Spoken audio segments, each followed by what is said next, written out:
Question number 20. What is the size of India and with reference to the world? Name the country is larger than India. Explain the location of India on the globe. Here, try to understand what is the reference size of India and countries which are larger than India and location of India on globe. This is the question. So dear students, we know that very well how to give the answer. सुनिए जरा, listen carefully. Bharat का size बताना है India का. So India, the area of India, it means size, the area of India is 3.32. It means 3,32,263 square kilometre. And it is the 2.6% of the world area. And India is the 7th largest country of the world. Bharat विश्व का 7वां सबसे बड़ा country है और इसका कुल क्षेत्रफल 3,32,263 वर्ग किलोमीटर है. फिर इसके बारे में हम आगे जानेंगे. इसमें क्या लिखा है, ऐसे कंट्री जो इंडिया से बड़े हैं, like Russia, it means USSR, Russia, China, Canada, America, Brazil, Australia, then comes to India. These are the country larger than India. यानी ऐसे 6 कंट्री हैं जो दुनिया जो भारत से बड़े हैं. फिर हिंदुस्तान 7वां दुनिया का सबसे बड़ा कंट्री है. ओके. फिर लिखा है explain the location of India on the globe. India की लोकेशन बताना है. अब लोकेशन कैसे बताओगे आप, dear student? Suppose that this is our earth, और अर्थ ये गोल है, ग्लोब है. इसमें एक है नॉर्थ पोल और एक है साउथ पोल. ठीक है. अब आपको क्या करना है, वर्ल्ड को 2 पार्ट्स में डिवाइड किया गया है. एक हो गई ईस्टर्न पार्ट, एक हो गया वेस्टर्न पार्ट. आपने सुना होगा यूरोप यानी ब्रिटेन वाले, जैसे यहाँ मान लो इंडिया यहाँ पर, तो इधर वाली दुनिया क्या होगा, इधर वाली पूरा का पूरा ये यूरोप हो गया. क्या हो गया, इधर वाला यूरोप. इसीलिए इंग्लैंड या यूरोप के जितने भी कंट्री हैं उनको वेस्टर्न कंट्री बोलते हैं. या फिर हम ऐसे बोल सकते हैं आज का हमारा जो कल्चर है वो वेस्टर्न कल्चर को हम फॉलो करते जा रहे हैं, हमारे लोग हिंदुस्तान के या फिर हमारे कल्चर के लोग. तो ये वेस्टर्न यानी कि 2 पार्ट्स में वर्ल्ड को डिवाइड किया गया. एक हो गया ईस्टर्न पार्ट, एक हो गया वेस्टर्न पार्ट. और इंडिया कहाँ पड़ता है, ईस्टर्न हेमिस्फीयर में. एक्चुअली आप ऐसे समझेंगे जैसे कि ये वर्ल्ड है, वर्ल्ड में आप ऐसे समझिए ग्लोब है, और ग्लोब में ऐसे इसको डिवाइड किया गया, इसको ईस्टर्न पार्ट और इसको वेस्टर्न पार्ट. और जियोग्राफी में इसको हेमिस्फीयर बोलते हैं. क्या बोलते हैं, हेमिस्फीयर. तो eastern hemisphere and western hemisphere. ऊपर क्या आएगा, नॉर्थ, नीचे क्या आएगा, साउथ. तो इंडिया के 2 तरीके से लोकेशन दे सकते हैं. एक तो इंडिया ईस्टर्न हेमिस्फीयर में लोकेटेड है, और एक बोल सकते हैं नदर्न हेमिस्फीयर में. Both the answer is exact and correct. Okay. So this is the answer of this question. Okay.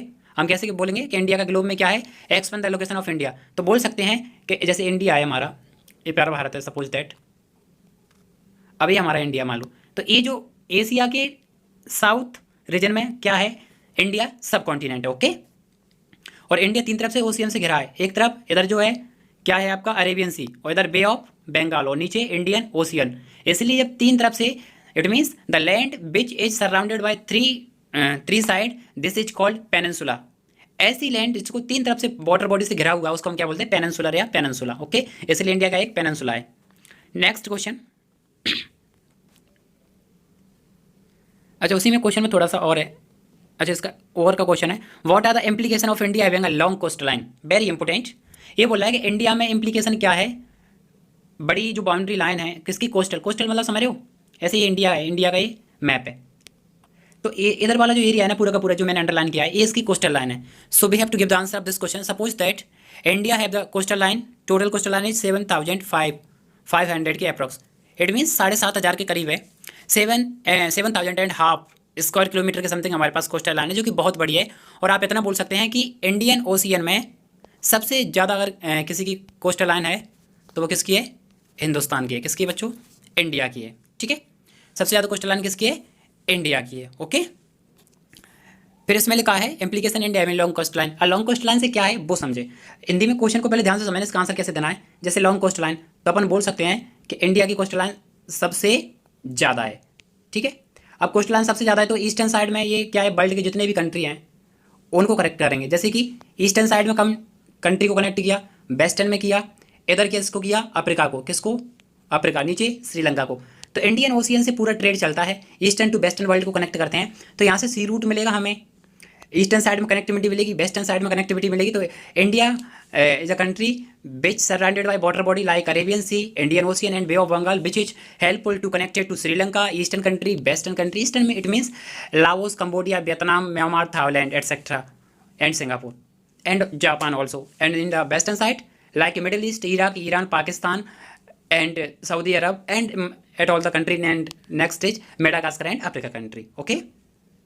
So this is beneficial for coastal line for us, and coastal line is very important for us, and we know that suppose that this is India and India can capture the boundary line. How many? 12 nautical mile. It means approx 21.5 kilometre approx, लगभग 12 nautical mile तक India की boundary line में, मतलब ocean में भी, समुद्र में भी इंडिया का ही अधिकार है। कहाँ तक? 12 नॉटिकल माइल। नेक्स्ट क्वेश्चन पे आते हैं। As an individual how will you contribute in conservation of forest and wild life. बहुत ईजी क्वेश्चन है, आप समझ सकते हैं। मैं क्वेश्चन को एक बार फिर से बता दूं। एज एन इंडिविजुअल, व्यक्तिगत तौर पर, हाउ विल यू कंट्रीब्यूट, कैसे आप योगदान दे सकते हैं to conservation the forest and wild life, forest और वाइल्ड लाइफ को बचाने में आप कैसे कंट्रीब्यूशन दे सकते हैं, ये इस क्वेश्चन है। तो एक तो ये कि मैं इसको एक्सप्लेन पूरा करूं, लेकिन आपके लिए जरूरी है कि इसका आंसर मैं आपको बता दूं, क्योंकि आपको पीडीएफ में मिल जाएगा। तो इसका मैं आंसर यहाँ से बता रहा हूँ, जिससे आपको समझना आसान रहेगा, क्योंकि आपको लर्न भी करना है। So listen carefully please students. यहाँ पर ये लिखा भी है क्वेश्चन, जैसे नॉटिकल माइल वाला आप इतना तो जानते ही होंगे, ये इसमें लिखा भी है। जैसे इंडिया का ये वाला रीजन है, तो इसमें 68.7 मिनट से 97 चलता है, और ऊपर से नीचे यहाँ से 8.4 से 37.8 इसका एरिया वाइज वो आपने पढ़ा है। और बीच में से इंडिया में से क्या निकलती है? Tropic of Cancer. तो ये आपको लिखना बहुत ईजी है। नॉर्दर्न हेमिस्फीयर में आपको बता चुका हूँ कि इंडिया नॉर्थ हेमिस्फीयर में वर्ल्ड के लोकेटेड है। So comes to the questions. Wild life conservation लिखा हुआ है, उसको समझेंगे। देखिए जरा, लिखा है wild life conservation as a very large ambit without abundant potential of the wellbeing human kind. आप बहुत आसानी से समझ सकते हो कि वाइल्ड लाइफ कंजर्वेशन अगर आपको करना है ना, तो कैसे करोगे वो समझो। जरूरी है कि ह्यूमन नेचर के लिए जरूरी है, या फिर मानव सभ्यता के लिए, ह्यूमन काइंड के लिए जरूरी है कि हम क्या वाइल्ड लाइफ का कंजर्वेशन करें, because nature is the very helpful for not only flora and but also फोना। सो both the living beings dependent on nature. If we can manage the nature and we can balance it, the environment, so the environment will definitely help for us. If we destroyed it and we decrease the amount of forest, so this is harmful for not only flora but also fauna, right? So large abundant unbounded potential for the wellbeing of humankind। बहुत सारी ऐसी चीज़ें जिनके द्वारा हम क्या कर सकते हैं, फॉरेस्ट को बचा सकते हैं। इसमें सबसे जरूरी है कौन सा? फॉरेस्ट को बचाने के लिए अपन बोल सकते हैं, क्या बोल सकते हैं? वन महोत्सव।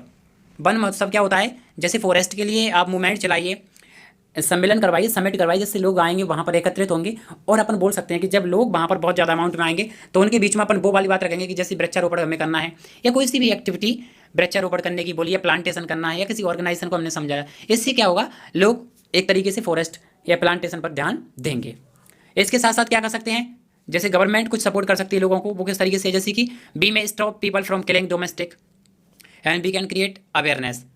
ये दोनों ही काम आप कर सकते हो। देखो अब इस क्वेश्चन का आंसर आप सुनेंगे और देखेंगे जरा सा, ठीक है? थोड़ा सा हिंदी पे मेरी भी आप ध्यान दीजिएगा। एक्चुअली मैं हिंदी ही मेरा पर्पस है कि इसी के थ्रू आप समझ पाएँ, ठीक है?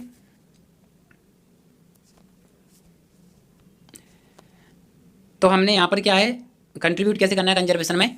एक तो वन महोत्सव करवाइए, यानी कि फॉरेस्ट के समिट करवाओ, और वहाँ पर लोग डिटरमाइनेशन करेंगे कि भैया हमें क्या करना है, फॉरेस्ट को सेव करना है। तो वन महोत्सव जैसे प्रोजेक्ट वगैरह या समिट करवाइए।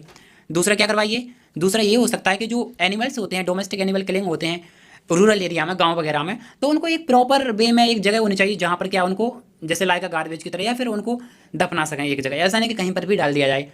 और एक काम और क्या करना है जो कि बहुत ज़रूरी है, वो ये है कि लोगों को, सोसाइटी को ज़्यादा से ज़्यादा ये अवेयर किया जाए कि हमें फॉरेस्ट को बचाना है। और जब फॉरेस्ट को हम लोग बचाएंगे तो वो बहुत ज़्यादा बेनिफिशियल भी हमारे लिए रहेगा और नेचर के लिए भी रहेगा, ठीक है? और हमें अवेयरनेस तो इसमें फैलाना ही है लोगों के बीच में, वो तो एक इंपॉर्टेंट काम है ही, ठीक है? नेक्स्ट क्वेश्चन पर आते हैं। मैं आपको बता दूं क्वेश्चन नंबर है ये आपका, क्वेश्चन नंबर है 22। पहले तो इस क्वेश्चन को आप पढ़ेंगे, please read the question. Why are, listen carefully the question and I will explain the complete question. Why are parent material and time considered passive control factor in soil formation, ठीक है? बहुत easy question है। पहली बात, soil formation क्या है? The process of rock to becoming soil. It means the process by which the relief feature and the rock converts in the form of land and which is become later the soil. This is called soil formation. And the formation of soil, there are so many factors responsible, but the two major factor like parent material. Parent material क्या होता है? ऐसा material जैसे किसी rock से अगर soil बनी, soil यानी मिट्टी, जैसे rock यानी बड़े बड़े पहाड़, चट्टानें, उनसे लैंड बनती है, ज़मीन वगैरह। लेकिन लैंड पर एग्रीकल्चर नहीं होती है, सॉइल पर होती है, क्योंकि लैंड तो कोई सी भी हो सकती है। जैसे अपना हाईवे, ये भी तो एक लैंड है, लेकिन वहाँ पर सॉइल नहीं, वहाँ पर सॉइल नहीं है। तो सॉइल जहाँ पर है लैंड पर, उसको अपन सॉइल बोलेंगे। तो उसके लिए क्या जरूरी है? एक तो पेरेंट मटेरियल और दूसरा टाइम। टाइम बहुत लगता है किसी भी चीज़ को सॉइल को फॉर्मेशन होने में। जैसे आप जानते हैं एलुवियल सॉइल बहुत हेल्पफुल है, वो कुछ नहीं जैसे रेनफॉल वगैरह रिवर की आती है उसी के द्वारा क्या पानी बहता हुआ जाता है और आराम से रेनफॉल के द्वारा या फिर नदियों के जलोढ़ों के द्वारा एलुवियल जो एलुएट्स आते हैं एलॉइड्स उनके द्वारा भी सॉइल बन जाती है, लेकिन वो आसान है, लेकिन और सॉइल का बनना बहुत मुश्किल है। सो 22 क्वेश्चन को समझते हैं और इसके आंसर को भी जानेंगे। एक और क्वेश्चन है weathering. What is the importance of weathering for the national economy. National economy के लिए वेदरिंग क्यों जरूरी है। वेदरिंग होता है अपक्षय, मतलब क्या होता है धीरे धीरे धीरे किसी रॉक का ब्रेक डाउन हो जाना। जैसे अगर कोई चीज़ ब्रेक डाउन हो रही है, टूट फूट रही है समय के साथ, तो क्या होगा, नई चीज़ के लिए चांस बढ़ेगा, मौका मिलेगा, जो कि जरूरी भी है, जरूरी भी है। तो नेशनल इकोनॉमी कैसे प्रॉफिटेबल है वो हम समझेंगे अभी हम पेरेंट सॉइल पर आते हैं और इसके आंसर को देखते हैं। क्वेश्चन नंबर 22 पे listen to carefully dear friends. Yes,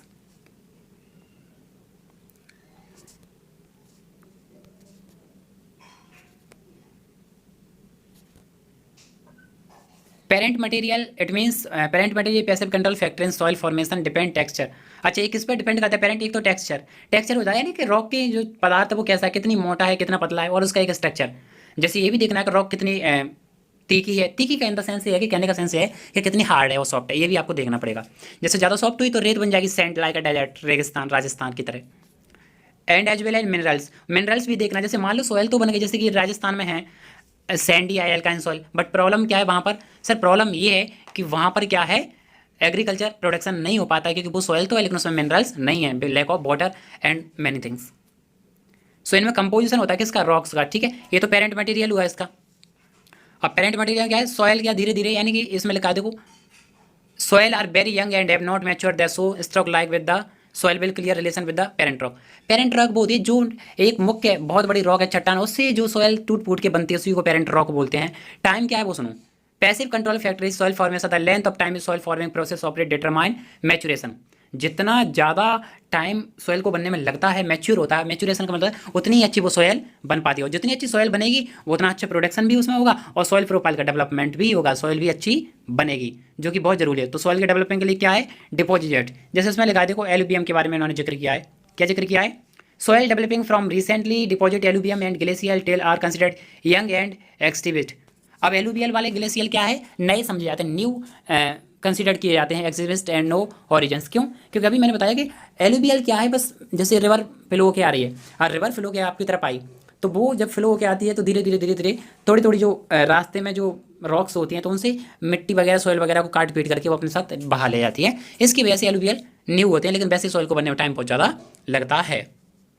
अब क्वेश्चन था कि वेदरिंग नेशनल इकोनॉमी में हेल्पफुल कैसे है, NE मतलब नेशनल इकोनॉमी, तो इसको देखते हैं वेदरिंग को किस तरीके से हेल्पफुल है। Weathering is initial stage in the formation of soil, जब सॉइल बनती है तो इनिशियल जब सॉइल फॉर्मेशन शुरू हो रहा है तभी उसी में जो प्रोसेस होती है इसको वेदरिंग, वेदरिंग यानी किसी भी चीज़ का ब्रेक डाउन हो जाना धीरे धीरे। It's produce natural resources, for instance clay, which जैसे अगर आपने देखा क्ले जिनके टॉय वगैरह बनते हैं, पोट्री वगैरह, तो वही क्ले वगैरह कहाँ से बनती है, वेदरिंग के द्वारा, ठीक है।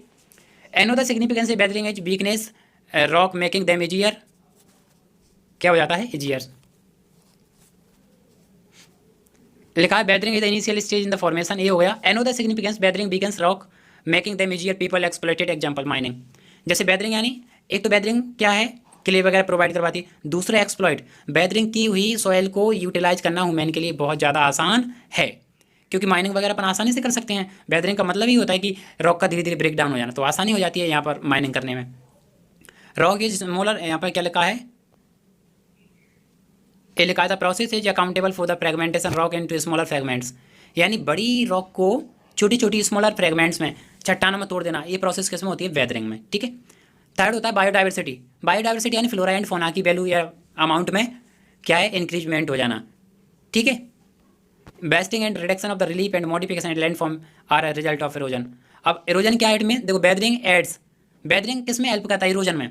आप ऐसे समझो जैसे आपकी घर की दीवार है, तो दीवार पर धीरे धीरे धीरे धीरे एक समय के साथ हजारों साल बाद आपकी जो घर की दीवार है उसकी जो फर्स्ट वाली आपने सीमेंट करवाई वो धीरे धीरे क्या गिरने लगेगी, तो जो गिरने में हेल्प जो एलिमेंट करता है वो प्रोसेस है वेदरिंग। और जब दीवार गिर रही है, दीवार की सीमेंट गिर रही है, उसको बोलते हैं इरोजन, ठीक है। और डिग्रेडेशन बोल सकते हैं, जैसे मान लो जमीन की क्वालिटी खराब है, लैंड की क्वालिटी खराब है तो अपन लैंड डिग्रेडेशन बोलते सकते हैं, यानी जमीन मान के चल रहे हैं अपन, फ्लोर। फोर्थ पॉइंट है weathering of rock and deposit help in the augmentation of concentration of some valuable ores of manganese, aluminium. Weathering की हुई रॉक में क्या मिलता है ज़्यादातर है, चाहे एल्यूमिनियम, आयरन एंड कॉपर। ये बहुत इंपॉर्टेंट मिनरल्स हैं जो कि पाए जाते हैं बेदरिंग वाली रॉक में। ठीक है, नेक्स्ट क्वेश्चन पर आते हैं स्टूडेंट्स।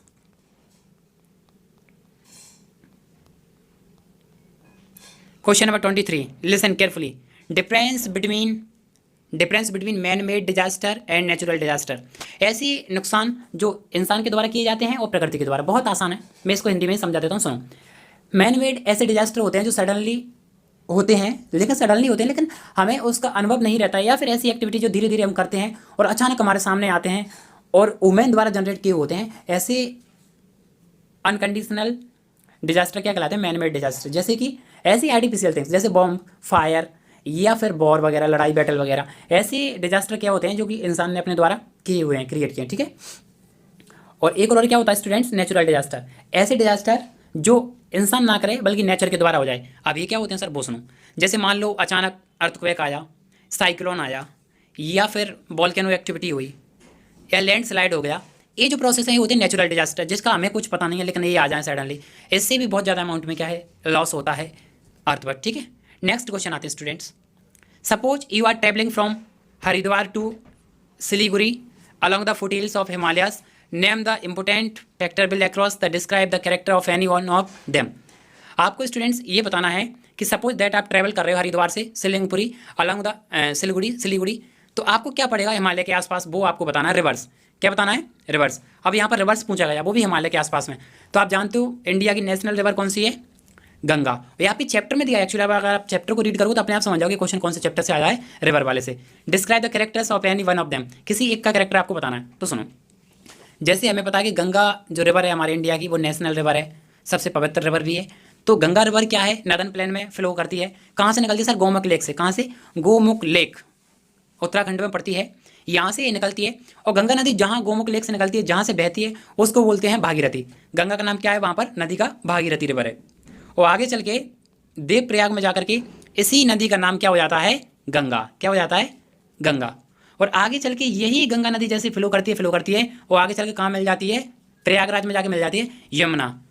यहाँ पर पहले एक रिवर और थी, सरस्वती रिवर, जो कि अब विलुप्त हो गई है प्रेजेंट टाइम में। तो इसलिए बोलते हैं प्रयागराज क्या है, 3 नदियों का संगम, गंगा, यमुना और सरस्वती का। समझ गए, तो यहाँ से निकलती है। और अगर आपसे कोई पूछे कि गंगा रिवर की लेंथ कितनी है, तो बोल देना 25 एंड 25, यानी 2525 स्क्वायर किलोमीटर। ये क्या है, गंगा रिवर की लेंथ है। ठीक है, अब स्टूडेंट्स अगर आपसे कोई पूछे कि ये कहाँ पर बहती है, तो बोल देना साउथ इंडिया में बहती है। बिल्कुल नहीं सर, तो फिर कहाँ बहती है सर, ये बहती है आपके, सॉरी मैप ढंग से बनानी है लेकिन वो हो नहीं पा रहा है उंगली से मेरा।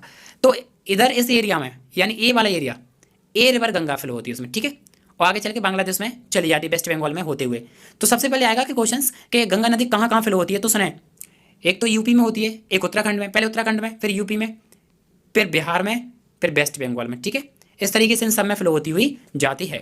सबसे ज़्यादा फ्लो होती है लगभग 1400 किलोमीटर के समथिंग, कहाँ पर, यूपी में, और 115 किलोमीटर के समथिंग उत्तराखंड में, और बिहार में 440 किलोमीटर के समथिंग, और वेस्ट बंगाल में भी लगभग 100 प्लस ही रहती है। तो इस तरीके से रिवर फ्लो होती हुई पूरी की पूरी नदी कहाँ पहुँच जाती है, वेस्ट बंगाल या फिर बांग्लादेश में। समझ गए।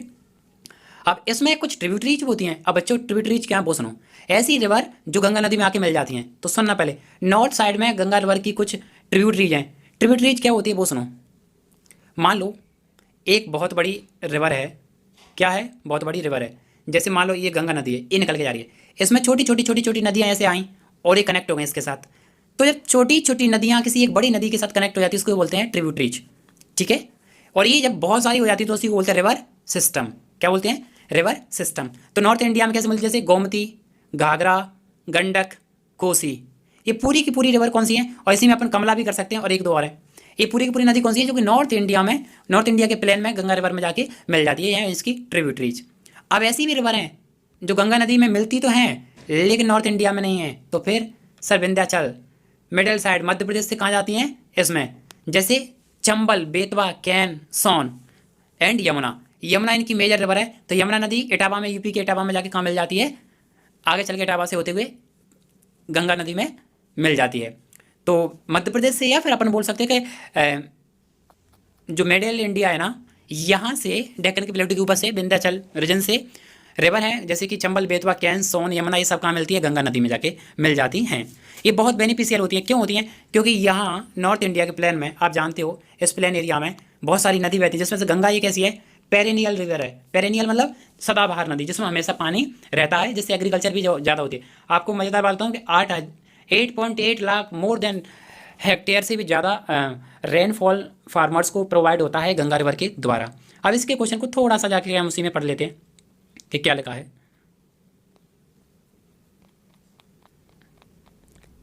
गंगा रिवर के बारे में, रिवर आपको बस इसी तरीके से लिखना है कि गंगा रिवर कहाँ से निकलती है, इसकी ट्रिब्यूटरीज कौन सी हैं, और एक और ट्रिब्यूटरी यमुना नदी बहुत बड़ी है, जो कि कहाँ से आगे मिलती है? मध्य प्रदेश यानी विंध्याचल वाले रीजन से, मिडल जो रीजन है इंडिया को, वहाँ से जा करके उसमें किसमें? गंगा रिवर में मिल जाती हैं। ठीक है, ये स्टूडेंट्स हो गया है डिजास्टर वाला, मैंने एक्सप्लेन कर दिया है। गंगा रिवर के बारे में ही रहा था। तो देखो ये रहा रामगंगा, सरदार, गंडक, ओल्ड गंडक, ये पूरी यहाँ से मिल रहा है। ये गंगोत्री का एक ग्लेशियर है, जहाँ से गोमुख लेक से निकलती है उत्तरकाशी में। ये मैंने बता दिया, पूरा का पूरा रिवर सिस्टम बता दिया है। रिवर सिस्टम भी बता दिया, एक छोटी सी नदी वो बड़ी नदी के साथ छोटी छोटी बहुत सारी नदियाँ जुड़ती है, उसको रिवर सिस्टम बोलते हैं। It is called also river बेसन। ठीक है, ये क्वेश्चन तो आपका हो चुका है। यहाँ पर मस्त बात है, for feeds western eastern Yamuna and the Agra canals irrigation. और यमुना जो वेस्टर्न यमुना नदी, अगर आप कभी ताजमहल गए होंगे तो ताजमहल जो आगरा है, आगरे के ताजमहल के पीछे जो रिवर है वो कौन सी? यमुना है। तो वही यमुना नदी क्या? कैनल फॉर इरीगेशन, पानी के लिए क्या नहर का काम कौन सी रिवर करती है? यमुना। तो आप लिख सकते हो। ठीक है, अब आता है what do you mean of food chain. Food chain से आप क्या समझते हैं? क्वेश्चन है, क्वेश्चन नंबर 25। इसका आंसर सुनो। फूड चेन एक प्रकार की ऐसी प्रोसेस जिसमें एक हायरार्की होती है, एक क्रम होता है। जैसे कि मैं लिख रहा हूँ, मान लो मैंने बनाया ट्री, अब इस ट्री को कौन खाएगा? मान लो आपने बोल दिया सर गॉट, बकरी खा गई। ठीक है, बकरी को कौन खा गया? लॉइन। ठीक है, लॉइन को कौन खा गया? ह्यूमन। ये एक क्या एक प्रोसेस होती है। और इस तरीके से क्या होता है, जब इस तरीके से प्रोसेस होगी तो इसमें क्या है? क्वालिटी है ना एनर्जी की, वो धीरे धीरे क्या होती है? घटती जाती है, डीक्रेज होती है। जैसे मान लो ट्री में एनर्जी है 100% तो गॉड में कितनी होगी? 80% या 90%, ऐसे 10% धीरे धीरे लॉस होती जाती है और लास्ट वाले में जाकर और कम हो जाती है। ठीक है, सुनो इसको। In grazing food chain the first level start with plant producer and carnivorous. तो एक होता है क्या है? प्रोड्यूसर। ठीक है, दूसरा होता है क्या? कंज्यूमर, जो खाता है। जैसे प्लांट्स ग्रो हुआ, उसको खाने वाला कौन है? ह्यूमन या फिर एनिमल्स। अब इसमें कार्निवोरस लगा है, कार्निवोरस। एक होता है हार्बीवोरस, सर्वहारी, जो सब कुछ खाता हो, मांस और मछली वगैरह। ठीक है, इसमें फिर लिखा है the level there is loss of energy. हर लेवल में क्या होता है? एनर्जी का लॉस होता है, मैंने आपको बता दिया है। Students are detritus food chain is based on the autotrophs energy which capture initiate grazing animal and involve the decomposition breaking down organic waste dead matter divided from the grazing food chain। ये grazing food chain है कि जैसे मान लो dead organ है यानी decomposers बोल सकते हैं, जिनको कोई चीज़ खाए और फिर उनसे उनको एनर्जी कितना बोलती है, ये यहाँ पर बताने की कोशिश की गई है। क्वेश्चन नंबर 26 पर आते हैं student. Question number 26, listen to me carefully dear student.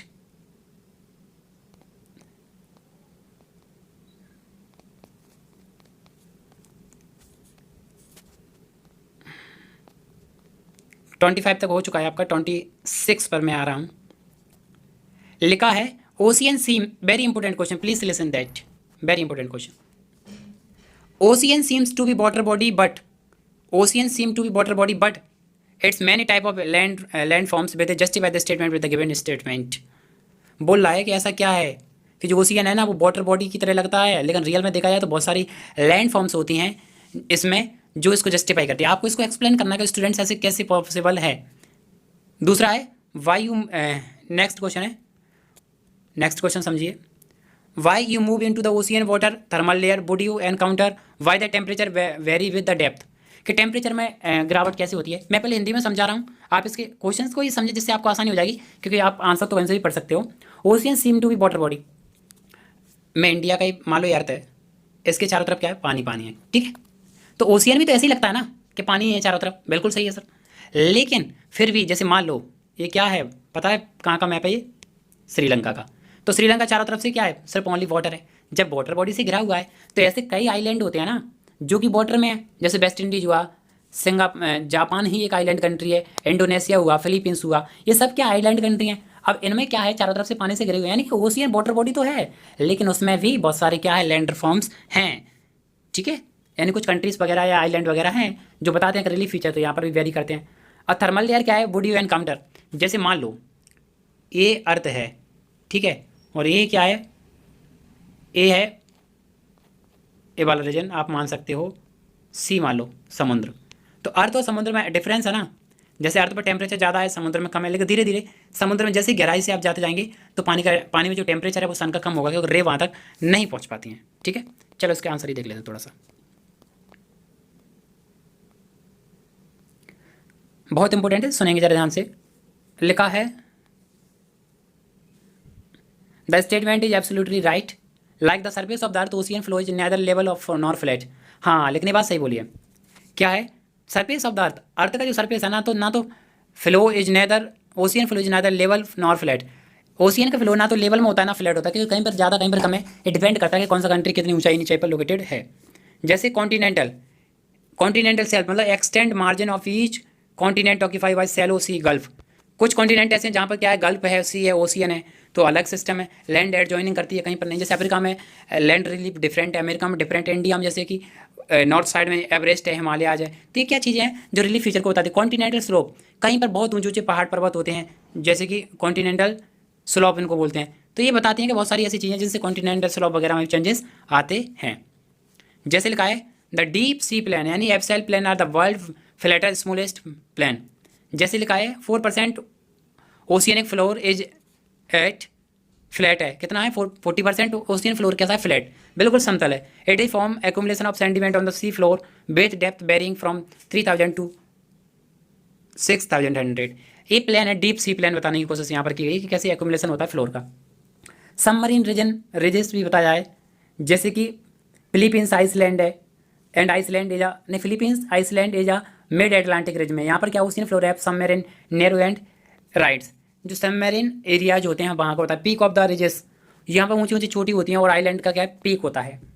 Oceanic deep और सबमरीन ट्रेंड्स यानी कहीं पर बहुत गहरी गहरी खाई होती हैं। आप ऐसे समझो जैसे अगर ये अमेरिका है और ये साउथ अमेरिका या नॉर्थ अमेरिका, इनके बीच में यहाँ बहुत सारी ट्रेंच है, मैरियाना ट्रेंच वगैरह हैं। तो इनसे पता चलता है कि अर्थ पर बहुत सारी ऐसी चीज़ें जहाँ पर कहीं पर सैलो है, कहीं पर फ्लैट है, कहीं पर प्लेन है, कहीं पर ट्रेंच है, कहीं पर ड्रिगिंग्स हैं, डिफरेंट डिफरेंट चीज़ें हैं। फिर कहा था टेम्परेचर द ओशियन डिक्रीज, वही थर्मल वाला है, इसको समझे। टेम्परेचर क्या है, डिक्रीज होता है, धीरे धीरे होता चलता है। जनरली देखा जाए तो इसको अपन थोड़ा सा समझते हैं स्टूडेंट। जैसे कि यहाँ पर एपी प्लेजिक लिखा है zone extend from the 200 metre also non sunlight zone. 200 metre तक क्या है, सनलाइट जोन रहता है कि इतने तक तो सनलाइट जा सकती हैं, उसके बाद वो एक मात्रा एक लिमिट तक जा सकती है, उसके अंदर सन रे नहीं जाएंगे तो टेम्परेचर नीचे वाला टेम्परेचर कूल रहेगा। जैसे यहाँ लिखा है temperature running between 20 to 25 centimetre, यानी जितना लेयर के हिसाब से आप जितना अंदर जाओगे उतना ही टेम्परेचर क्या कम होता जाएगा सी का। ठीक है, फिर थर्मोक्लो लगा है thermocline, oceanic layer which is water temperature degrade rapidly, सबसे तेज़ी से यहाँ पर घटता है धीरे धीरे। फिर आता है हाइप्लोमिनियन, ये क्या है, जहाँ पर टेम्परेचर 0 डिग्री तक पहुँच जाता है और ही ज़्यादा ठंडा हो जाता है लास्ट में जाकर के, वो यहाँ पर बताने की कोशिश की गई है। चलो आते हैं क्वेश्चन नंबर 27 पर।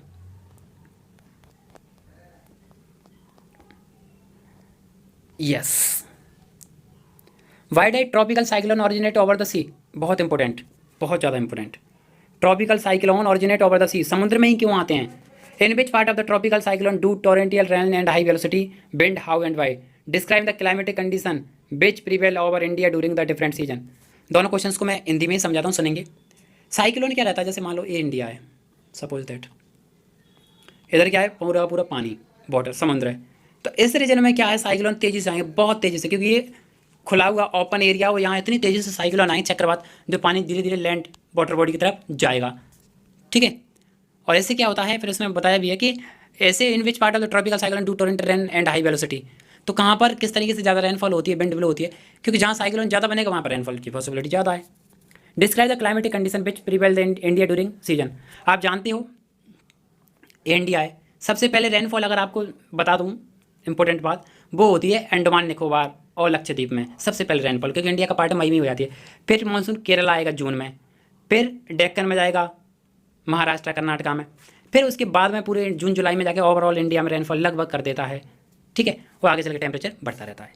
Next question, describe the climatic condition हो चुका है। What are monsoon, how are these cause, describe the winter and summer monsoon. देखिए स्टूडेंट, मानसून एक बर्ड है जो अरेबिक बर्ड है, मौसम से बना है, किससे बना है, मौसम, it is made from the word is मौसम। ठीक है, अब अरेबिक वर्ड है मौसम है। अब मानसून क्या होता है, seasonal changes in atmosphere is called monsoon, मतलब सीजन के हिसाब से परिवर्तन होता है, जैसे winter, rainy and summer. India में ये तीनों सीजन अवेलेबल हैं।